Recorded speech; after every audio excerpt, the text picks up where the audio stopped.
ಅದಕ್ಕೋಸ್ಕರ ನಾನಾ ರೀತಿಯಲ್ಲಿ ಲಾಬಿಗಳು ಒಂದು ಕಡೆ ನಡೀತಾ ಇದ್ದಾರೆ, ಮತ್ತೊಂದು ಕಡೆ ತಮ್ಮ ಕ್ಷೇತ್ರದ ಶಾಸಕರಿಗೆ ಸಚಿವ ಸ್ಥಾನ ಕೊಡಬೇಕು ಅಂತೇಳಿ ಆ ಕ್ಷೇತ್ರದ ಜನರು ಇವತ್ತು ಪ್ರತಿಭಟನೆಗೆ ಧುಮುಕ್ತಾ ಇದ್ದಾರೆ. ಹಾಗಾಗಿ ಕಾಂಗ್ರೆಸ್ನಲ್ಲಿ ಮಂತ್ರಿ ಮಾಡಿ ಎನ್ನುವ ಜ್ವಾಲಾಮುಖಿ ಸ್ಫೋಟಗೊಂಡಿದೆ. ಇಂಡಿ ಶಾಸಕರನ್ನ ಸಚಿವರನ್ನಾಗಿ ಮಾಡಬೇಕು ಅಂತೇಳಿ ಆಗ್ರಹಿಸಿ ಪ್ರತಿಭಟನೆ ಮಾಡಲಾಗಿದೆ. ಬೆಂಗಳೂರಿನಲ್ಲಿ ಯಶವಂತರಾಯಗೌಡ ಪಾಟೀಲ್ ಪರ ಧರಣಿ ಮಾಡಲಾಗಿದೆ. ಡಿಸಿಎಂ ಅವರ ಬೆಂಗಳೂರು ನಿವಾಸದ ಮುಂದೆ ಪ್ರತಿಭಟನೆ ಮಾಡೋದು, ಹೋರಾಟ ನಿರತರಂತ ಪೊಲೀಸರು ವಶಕ್ಕೆ ಕೂಡ ಪಡೆದುಕೊಂಡಂತ ಘಟನೆಗಳಾಗಿದೆ. ನಿಮಗಿಂತ ಹೆಚ್ಚಾಗಿ ಯಶವಂತರಾಯಗೌಡ ನನಗೆ ಸ್ನೇಹಿತ, ನಿಮ್ಮ ಮನವಿ ಸ್ವೀಕರಿಸಿದ್ದೇನೆ, ನಿಮ್ಮ ಜೊತೆ ನಿಲ್ಲುತ್ತೇನೆ, ಮಹಿಳಾ ಕಾರ್ಯಕರ್ತರಿಗೆ ಅಭಯವನ್ನ ಕೊಟ್ಟಿದ್ದಾರೆ ಸಿಎಂ ಡಿಕೆ ಶಿವಕುಮಾರ್. ಇಲ್ಲೇನು ಮಾತಾಡೋದು ಬೇಡ ಅಲ್ಲ ಸರ್, ಇಲ್ಲಿ ಮಾತಾಡ್ತೀವಿ.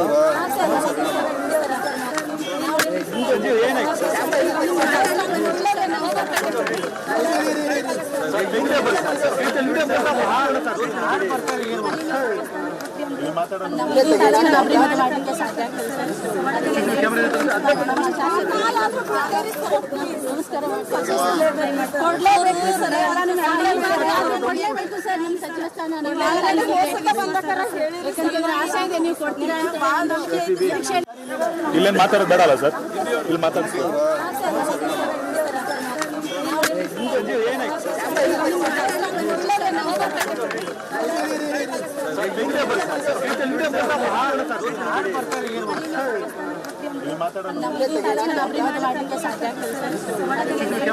ಎರಡು ಸಾವಿರ ಜನ ಬರೋದ್ರಿಂದ ನಮ್ಮ ಶಾಸಕರೇ ಈಗ ಹೊರಗಡೆ ಅದಾರ, ಸಿಎಂ ಸಾಹೇಬ್ರ ಹತ್ರ ಅದಾರ.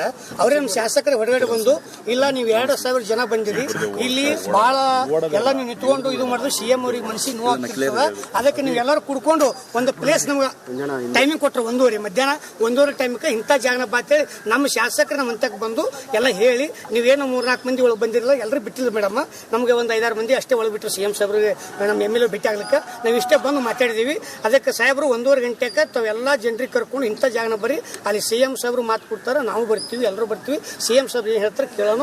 ಎಷ್ಟೊತ್ತಿದ್ರೆ ನನಗೆ ಸಚಿವ ಸಹ ಸಿಕ್ಕೇ ಸಿಗ್ತದಂತ ಸಿಎಂ ಸಾಹೇಬ್ರ ಹತ್ತಕ್ಕೆ ನಮ್ಮ ಸಾಹೇಬರು ಅಪಾರವಾದ ನಂಬಿಕೆ ಅದ, ಸಾಹೇಬ್ರಿಗೆ ವಿಶ್ವಾಸ ಅದ. ಡಿಕೆ ಶಿವಕುಮಾರ್ ಸಾಹೇಬರು ಹಂಗೆ ಕೊಟ್ಟ ಮಾತು ನಡೆಸುವಂತ ಧೈರ್ಯವಂತ ಸಿಎಂ ಸಾಹೇಬರು ಅದಾರ.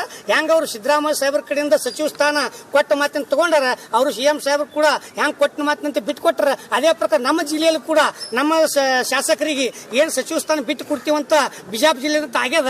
ಅದೇ ಪ್ರಕಾರ ಇವರೆಲ್ಲ ಕರೆಸಿ ಕೂಡಿಸಿ ಸಿಎಂ ಸಾಹೇಬರು, ಡಿಕೆ ಶಿವಕುಮಾರ್ ಸಾಹೇಬರು ಮತ್ತು ಎಲ್ಲ ಹೈಕಮಾಂಡ್ ಕೂಡಿ ನಮ್ಮ ಸಾಹೇಬರಿಗೆ ನ್ಯಾಯ ಒದಗಿಸ್ತಾರೆ ಅಂತೇಳಿ ಈ ನಿರೀಕ್ಷೆ ಇಟ್ಕೊಂಡು ಬಂದಿದ್ದೀವಿ. ಮಂತ್ರಿಗಳಿಗೆ ಭೇಟಿ ಮಾಡಲಿಕ್ಕೆ ಒಳಗೆ ಹೋಗಿದ್ದೀವಿ. ಅವರು ಸಮಯ ನಮಗೆ 1:30 ನಿಗದಿಪಡಿಸಿದ್ದಾರೆ. 1:30ಗೆ ನೀವು ಇಂಡಿ ಕ್ಷೇತ್ರದವರು ಎಲ್ಲರೂ ಬಂದು ನಿಮ್ಮ ಏನು ಮನವಿ ಇದೆ ಕೊಡಬಹುದು ಅಂತ ಹೇಳಿದ್ದಾರೆ. ನಾವು 1:30ಗೆ ಸರಿಯಾದ ಸಮಯಕ್ಕೆ ಹೋಗಿ ಮಾನ್ಯ ಮುಖ್ಯಮಂತ್ರಿಗಳಿಗೆ ಭೇಟಿಯಾಗಿ ಈ ಪರಿಣಾಮಕಾರಿಯಾಗಿರ್ತಕ್ಕಂಥ ಈ ಮನವಿಯನ್ನು ನಾವು ಅವರಿಗೆ ಕೊಡ್ತೇವೆ. ಅಲ್ಲಿ ನಮ್ಮ ಶಾಸಕರು ಕೂಡ ಇದ್ದರು. 1:30ಗೆ ನಾನು ಅಲ್ಲಿ ಬರ್ತೀನಿ, ನೀವು ಅಲ್ಲಿ ಬರ್ರಿ ಅಂತ ಹೇಳಿದ್ದಾರೆ. ನಮ್ಮ ಶಾಸಕರು 3 ಬಾರಿ ಗೆದ್ದಿದ್ದಾರೆ, ಹ್ಯಾಟ್ರಿಕ್ ಸಾಧಿಸಿದ್ದಾರೆ.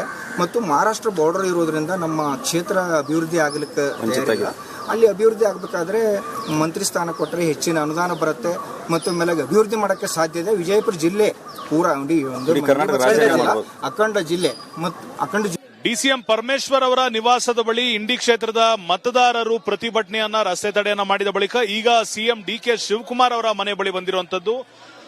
ಇಂಡಿ ಶಾಸಕರಾದಂತಹ ಯಶವಂತಗೌಡ ಪಾಟೀಲ್ ಅವರಿಗೆ ಸಚಿವ ಸಂಪುಟದಲ್ಲಿ ಅವಕಾಶವನ್ನ ನೀಡಬೇಕು ಅಂತ ಈ ಸದ್ಯದ ಮಟ್ಟಿಗೆ ಡಿಕೆ ಶಿವಕುಮಾರ್ ಅವರ ಬಳಿ ಮನವಿ ಮಾಡೋದಕ್ಕೆ, ಒತ್ತಡವನ್ನ ಹೇರೋದಕ್ಕೆ ಬಂದಿದ್ದಾರೆ. ಪತ್ರವನ್ನ ತೆಗೆದುಕೊಂಡು ಬಂದಿರುವಂತದ್ದು ಒಂದ್ ಕಡೆಗಾಗುತ್ತೆ. ಇಲ್ಲಿ ಪೊಲೀಸರು ಈ ಸದ್ಯದ ಮಟ್ಟಿಗೆ ಪ್ರೋಟೋಕಾಲ್ ಇರೋದ್ರಿಂದ ಸಾವಿರಾರು ಅಲ್ಲ 100 ಪ್ರತಿಭಟನಾ ನಿರತರನ್ನ ಒಂದೇ ಜಾಗದಲ್ಲಿ ಸೇರಿಸೋದಕ್ಕೆ ಅವಕಾಶ ನೀಡೋದಿಲ್ಲ ಅಂತ ತಿಳಿಸ್ತಿರೋದ್ರಿಂದ ಈ ಸದ್ಯ ಮಟ್ಟಿಗೆ ಧಿಕ್ಕಾರವನ್ನ ಕೂಗ್ತಿದ್ದಾರೆ. ಶಾಸಕರಿಗೆ ಅವಕಾಶವನ್ನ ಮಾಡಿಕೊಡ್ಬೇಕು ಅಂತ ಕೋರ್ತಿದ್ದಾರೆ. ಪತ್ರ ತೋರಿಸಿ ನಿಮ್ ಬೇಡಿಕೆ ಏನು ಹೇಳಿ ಸರ್. ಇದು ವಿಜಯಪುರ ಜಿಲ್ಲೆ ಪೈಕಿ ಇಂಡಿ ಮತಕ್ಷೇತ್ರದ ಯಶವಂತರಾಯಗೌಡ ಪಾಟೀಲ್ರು 3 ಬಾರಿ ಗೆದ್ದು ಬಂದು ಹ್ಯಾಟ್ರಿಕ್ ಅನ್ನು ಸಾಧಿಸಿದ್ದಾರೆ. ಮತ್ತು ಮಹಾರಾಷ್ಟ್ರ ಬಾರ್ಡರ್ ಇರುವುದರಿಂದ ನಮಗೆ ಇಲ್ಲಿವರೆಗೂ ಸ್ವಾತಂತ್ರ್ಯ ಸಿಕ್ಕಾಗಿನಿಂದ ಇಲ್ಲಿವರೆಗೂ ಮಂತ್ರಿ ಸ್ಥಾನ ಸಿಕ್ಕಿಲ್ಲ. ನಮ್ಮ ಬೇಡಿಕೆ ಸೂಕ್ತವಾದಂತಹ ಬೇಡಿಕೆ ಇದೆ, ನಮ್ಮ ಬೇಡಿಕೆ ಸೂಕ್ತ ಇದೆ. ಅವ್ರನ್ನ ನಾಳೆ ನಡೆಯುವ ಸಚಿವ ಸಂಪುಟದಲ್ಲಿ ನಮ್ಮ ಯಶವಂತರಾಯಗೌಡ ಪಾಟೀಲರಿಗೆ ಕ್ಯಾಬಿನೆಟ್ ದರ್ಜೆ ಸಚಿವ ಸ್ಥಾನ ಕೊಟ್ಟು ನಮ್ಮ ಇಲ್ಲಿವರೆಗೆ ಏನು ಸಚಿವ ಸ್ಥಾನ ಸಿಕ್ಕಿಲ್ಲ ಆ ಬರವನ್ನ ಹಿಂಗಿಸಬೇಕು, ಆ ಹೆಸರನ್ನ ಅಳಕಿಸಬೇಕು ಅಂತಕ್ಕಂಥ ಒಂದು ವಿನಂತಿಯನ್ನು ಮಾಡ್ಕೊಳ್ಳಿಕ್ಕೆ ಬಂದಿದೆ ಹೊರತು ಆ ಪ್ರತಿಭಟನೆ ಏನಲ್ಲ. ಇನ್ನೊಂದು ಒಂದ್ ವೇಳೆ ಈಗ ಅವಕಾಶ ಸಿಗ್ಲಿಲ್ಲ ಅಂದ್ರೆ ಏನಾಗತ್ ಮುಂದೆ? ನಮ್ಮ ಸಾಹೇಬರು ಮೊದಲೇ ಫಸ್ಟ್ ಯಾರ ಅವಕಾಶ ಸಿಗ್ಲಿ ಅಂದ್ರೆ ಎಲ್ಲರಿಗೆ ಸಮಾಧಾನ ಸಮಾವರಿ ಅಪಾರವಾದ ನಂಬಿಕೆ ಇದೆ. DK ಶಿವಕುಮಾರ್ ಸಾಹೇಬ್ರ ಮ್ಯಾಗ ನಮ್ಮ ಸಾಹೇಬ್ರದು, ನಮ್ಮ ಕ್ಷೇತ್ರದ ಜನರ ಸಾಹೇಬ್ರದು ಎಲ್ಲಾ ಮಂದಿ ಅಪಾರವಾದ ನಂಬಿಕೆ ಇದೆ. ಸಚಿವ ಸ್ಥಾನ ಎಷ್ಟೊತ್ತರ ಕೊಟ್ಟೇ ಕೊಡ್ತಾರಂತೇಳಿ ನಮ್ಮ ಸಾಹೇಬರಿಗೆ ಬಹಳ ಅತಿ ವಿಶ್ವಾಸ ಇರೋದ್ರಿಂದ ನಾವು ಬಿಜಾಪುರ ಜಿಲ್ಲೆ ಇಂಡಿ ಮಷೇಂದ್ರ ಇಲ್ಲಿಂದ 700 ಕಿಲೋಮೀಟರ್ ಗಡಿಬಾಗಿರೋದ್ರಿಂದ ನಾವು ಒಟ್ಟು ಕಷ್ಟಪಟ್ಟು 2,000 ಜನ ಬಂದಿದ್ದೆವು. ಸಾಹೇಬ್ರ ನಾವು ಕೈ ಮುಗಿದ ಬಂದಿದ್ದೆವು. ಯಾವ ಪೊಲೀಸ್ ಇಲಾಖೆ ಆಗ್ಲಿ ಸಾರ್ವಜನಿಕರಾಗಲಿ ನಾವು ತೊಂದರೆ ಕೊಡೋಕೆ ಬಂದಿಲ್ಲ. ಬಹಳ ಪ್ರೀತಿಯಿಂದ ನಾವು CM ಸಾಹೇಬ್ರ ಭೇಟಿಯಾಗಿ ಮನವಿ ಮಾಡಿ, ಸಾಹೇಬ್ರ ಇದು ಸ್ವಾತಂತ್ರ್ಯ ಸಿಕ್ಕಿ 75 ವರ್ಷ ಆದ್ರು ನಮಗೆ ಸಿಕ್ಕಿಲ್ರಿ ಸಾಹೇಬ್ರ, ದಯವಿಟ್ಟು ಸಚಿವ ಸ್ಥಾನ ಕೊಡ್ರಿ, ನಿಮ್ ಕೈ ಬಿಗಿತವ್ರಿ, ನಿಮ್ ಕಾಲ್ ಬೀಳಕ್ ಬಂದಿದೇವ್ರಿ, ಅಥವಾ ದೂರಿಂದ ಬಂದಿವ್ರಿ ಸಾಹೇಬ್ರ, ಅಥವಾ ವಿನಯ ಮಾಡಕ್ ಬಂದಿವ್. ಕರೆ ನಾವ್ ಯಾರು ಸ್ಟ್ರೈಕ್ ಮಾಡಬೇಕು ಈ ಉದ್ದೇಶ ಇಟ್ಕೊಂಡು ನಾವು ಬಂದಿಲ್ಲ ಸಾಹೇಬ್ರ, ನಿಮ್ ಕೈ ಮುಗಿತು, ಮಧ್ಯಮ ಮಿತ್ರ ಕೈ ಮುಗಿತು, ದಯವಿಟ್ಟು ನೀವು ಸಹಕಾರ ಮಾಡ್ರಿ, ಪೊಲೀಸ್ ಸಾಹೇಬ್ ಸಹಕಾರ ಮಾಡ್ಲಿ, ನಮಗ CM ಸಾಹೇಬ್ರಿಗೆ ಭೇಟಿ ಮಾಡಕ ಅವಕಾಶ ಮಾಡಿಕೊಟ್ಟು ಕೈ ಮುಗಿತು. ಒಂದು ವೇಳೆ ಸಚಿವ ಸ್ಥಾನ ಸಿಗದೇ ಇದ್ರೆ ಎಲ್ಲರೂ ಪಕ್ಷದ ಪದಾಧಿಕಾರಿಗಳು ಮತ್ತು ಎಲ್ಲ ನಾಮಿನೇಟ್ ಸದಸ್ಯರು ಎಲ್ಲರೂ ಸಾಮೂಹಿಕವಾಗಿ ರಾಜೀನಾಮೆ ಕೊಟ್ಟು ಮುಂದೆ ಏನ್ ನಡೀತದೋ ನೋಡಬೇಕು ಅಂತ ತೀರ್ಮಾನಕ್ಕೆ ಬಂದಿದೆ. 100% ಇರುವಂತಹ ಪ್ರತಿಭಟನಾ ನಿರತರನ್ನೋದಕ್ಕಿಂತ ಯಶವಂತರಾಯಗೌಡ ಪಾಟೀಲ್ ಅವರ ಬೆಂಬಲಿಗರು ಹೇಳ್ತಿರುವಂತದ್ದು ಸಚಿವ ಸ್ಥಾನ ಸಿಗುವಂತ ಭರವಸೆ ಇದೆ, ಅದನ್ನ ಕೋರ್ಕೊಳ್ಳುವಂತ ಅಥವಾ ನಮ್ಮ ಬೇಡಿಕೆ ಇಡುವಂತ ಮನವಿಯನ್ನ ಮಾಡೋದಕ್ಕೆ ಬಂದಿದ್ದೇವೆ. ಒಂದು ವೇಳೆ ಏನಾದ್ರೂ ಅವಕಾಶ ಸಿಗದೆ ಹೋದರೆ ಖಂಡಿತವಾಗಿಯೂ ಇಂಡಿ ಕ್ಷೇತ್ರದಲ್ಲಿರುವಂತಹ ಸಾವಿರಾರು ಕಾಂಗ್ರೆಸ್ನ ಕಾರ್ಯಕರ್ತರೇನಿದ್ದಾರೆ ಅಷ್ಟೂ ಜನ ತಮ್ಮ ಸದಸ್ಯತ್ವಕ್ಕೆ ರಾಜೀನಾಮೆಯನ್ನು ನೀಡುತ್ತಾರೆ ಅನ್ನೋ ಒಂದು ಮಾಹಿತಿಯನ್ನು ಮತ್ತೊಮ್ಮೆ DK ಶಿವಕುಮಾರ್ ಅವರ ಮನೆ ಬಳಿ ಕೂಡ ತಿಳಿಸಿದ್ದಾರೆ. Camera person